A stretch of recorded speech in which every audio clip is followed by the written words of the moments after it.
Islam, Kristen, Katolik, Hindu, Buddha, dan Konghucu.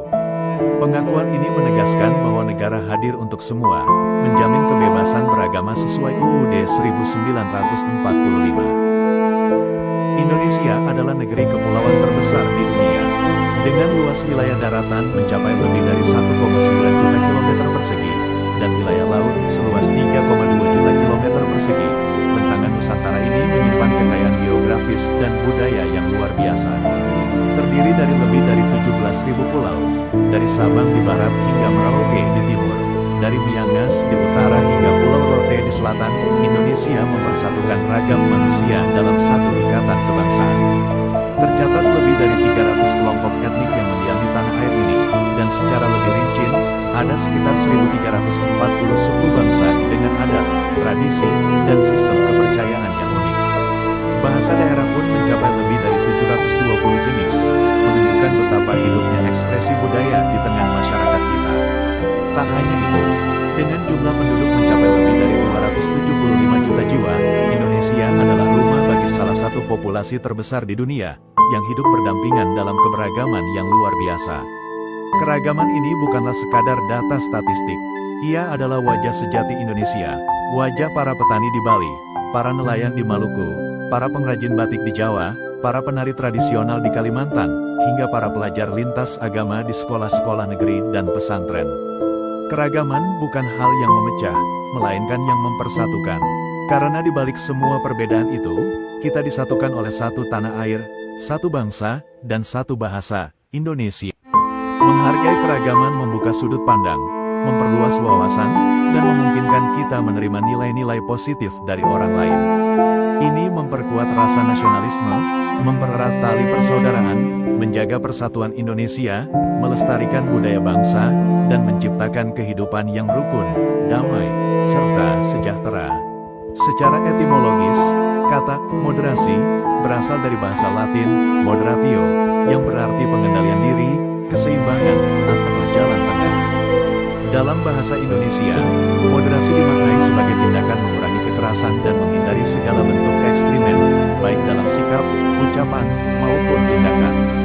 Dalam konteks kehidupan beragama, moderasi beragama adalah cara pandang dan sikap yang menempatkan nilai-nilai ajaran agama secara proporsional, adil, dan tidak berlebih-lebihan.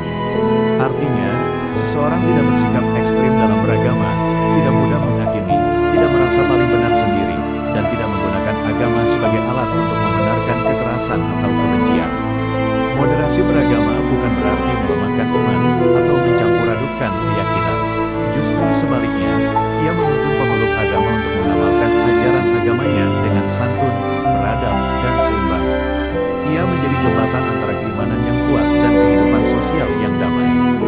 Nilai-nilai moderasi dalam beragama mencakup 5 prinsip utama: tawasud atau bersikap tengah-tengah, tawazun, yaitu menjaga keseimbangan, itidal, bersikap lurus dan adil, tasamuh, yakni sikap toleransi, dan musawah, atau kesetaraan dalam kehidupan sosial. Melalui moderasi beragama, kita diajak untuk menjadi umat yang kuat dalam keyakinan, tetapi juga terbuka dalam pergaulan. Menjadi pribadi yang tegas dalam prinsip, tetapi lembut dalam pendekatan. Itulah cara beragama yang mencerminkan rahmat, bukan ancaman. Membangun peradaban, bukan permusuhan. Seringkali, moderasi beragama disalahpahami sebagai sikap yang mencampur-adukan semua agama, atau menyamakan semua kebenaran ajaran. Padahal bukan itu maknanya. Moderasi beragama tidak pernah mengajak kita untuk melemahkan keyakinan atau mencairkan prinsip iman. Sebaliknya, moderasi justru mengajarkan kita untuk tetap teguh dalam akidah, sambil tetap mampu menghargai keyakinan orang lain. Moderasi bukan sinkretisme, ia bukan gabungan ajaran, tapi jalan untuk hidup berdampingan dalam damai. Kita tidak diminta menyatu dalam ibadah, tapi diajak untuk saling menghormati dalam perbedaan. Dalam praktiknya, moderasi beragama menuntun kita untuk menghargai ibadah orang lain tanpa harus ikut melakukannya, untuk menghormati tanpa menghakimi, dan untuk berdialog tanpa niat mendominasi. Moderasi berarti merangkul, bukan memukul, menghargai, bukan memusuhi, menyatukan dalam kemanusiaan, bukan memecah belah karena perbedaan keyakinan. Agama hadir untuk membawa cahaya, bukan kegelapan. Ia menjadi petunjuk hidup,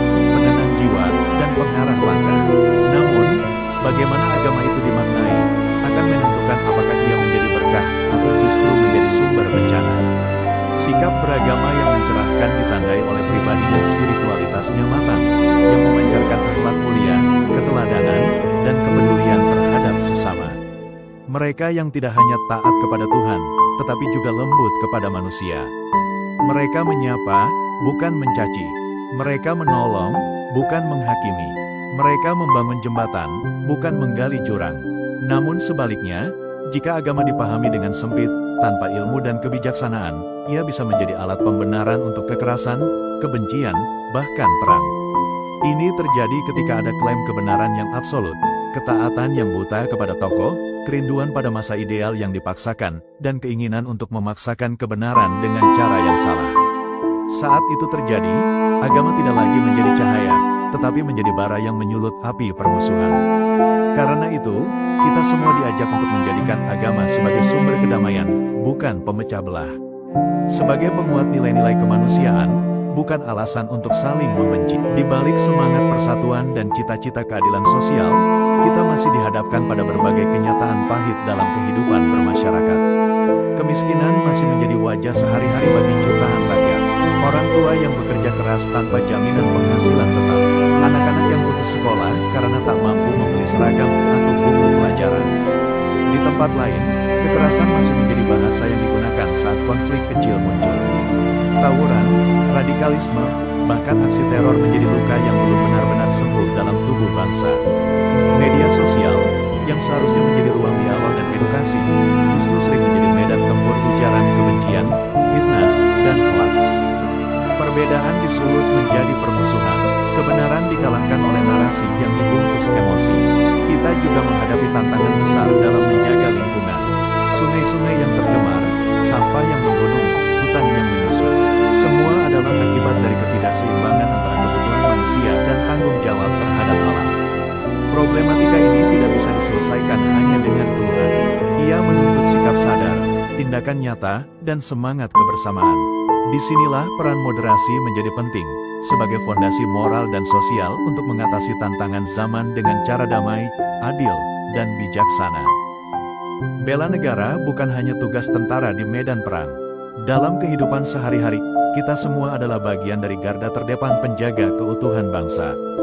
Di era ini, membela negara berarti menanamkan nilai-nilai Pancasila dalam perilaku. Menghidupkan gotong royong, menjunjung tinggi keadilan, menjaga kerukunan, dan memelihara semangat persatuan. Pendidikan karakter menjadi senjata utama kita. Di ruang kelas, di keluarga, di lingkungan masyarakat. Bela negara bukan hanya tugas tentara di medan perang. Dalam kehidupan sehari-hari, kita semua adalah bagian dari garda terdepan penjaga keutuhan bangsa. Di tengah keberagaman yang membentang dari ujung barat hingga timur Indonesia, kita dihadapkan pada satu pilihan. Apakah kita ingin saling curiga, atau saling menjaga? Apakah kita memilih perpecahan, atau kebersamaan? Moderasi beragama bukan sekadar konsep, ia adalah kompas moral yang membawa kita kepada arah yang benar. Jalan tengah yang menyejukkan, bukan membakar. Jalan damai yang menyatukan, bukan memisahkan. Mari kita hargai perbedaan sebagai anugerah. Mari kita bangun kerukunan sebagai kekuatan. Mari kita kuatkan persatuan sebagai jalan masa depan. Indonesia tidak akan besar karena satu agama, satu etnis, atau satu suara. Indonesia akan besar karena semua perbedaan itu saling menopang, saling melengkapi, dan saling menguatkan. Dari Sabang sampai Merauke, dari Miangas hingga Rote, kita adalah satu. Satu bangsa, satu tanah air, Indonesia. Di era ini, membela negara berarti menanamkan nilai-nilai Pancasila dalam perilaku. Menghidupkan gotong royong, menjunjung tinggi keadilan, menjaga kerukunan, dan memelihara semangat persatuan. Pendidikan karakter menjadi senjata utama kita. Di ruang kelas, di keluarga, di lingkungan masyarakat, semua adalah medan pengabdian di mana toleransi, kepedulian, dan integritas harus terus ditanam dan dirawat. Bela negara juga berarti berani mengatakan tidak pada diskriminasi, menolak ketidakadilan, melawan radikalisme yang memecah belah, serta aktif berpartisipasi dalam pembangunan, sekecil apapun peran yang kita jalani. Kita butuh generasi yang tegar dalam prinsip, tangguh dalam tantangan, tanggap dalam perubahan, dan tepat dalam tindakan.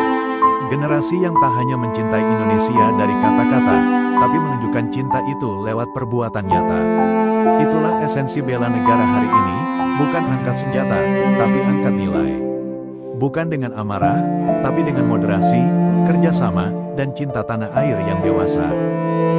Sama? Yes, yes, yes.